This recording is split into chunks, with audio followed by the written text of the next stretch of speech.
Okay, we'll start with flattening the conduit, and as you can see there's an aluminium pipe and I've got a heat gun inserted in there.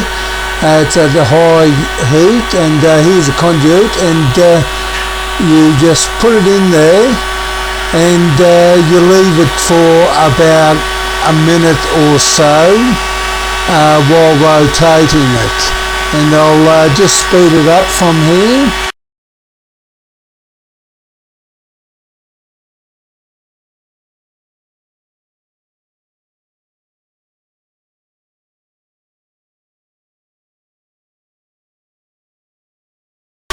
So it's just about done here, and I'll just take it out there, and I'll lay it down on a board. I'll get another flat hard board. I'll just put it on here like this, and I've got a 25 litre water container, just put a bit of extra weight. I'll just stand on it just initially to flatten it out. Just leave this container here for a while. I'll just speed it up again. So here we are. I think it's enough time to take this off now, and I'll just have a look to see how it came out. And as you can see, it's flat now, and it's probably still a bit warm, but a little bit flexible. But as you can see, we've got a nice flat piece of PVC conduit. And now I'll proceed to the next step.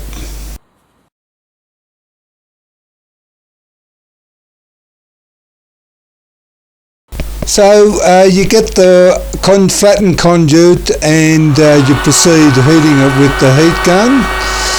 And just it's no real quick way of doing this except the way I'm doing it now.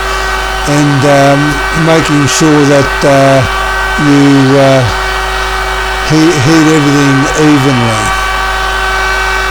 You may notice I'm not wearing gloves here. I suggest it might be a better idea to do it. So anyway, I'll see how this goes.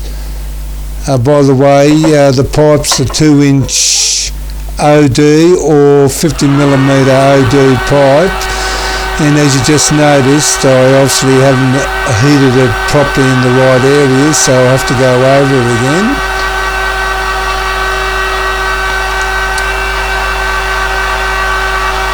Just keep it evenly. Here, I'll try it again.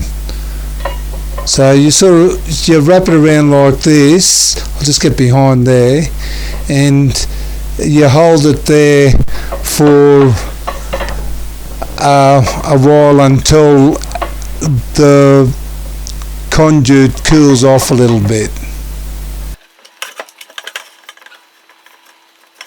So I think it's right to come off, and as you can see, you've got the loop there.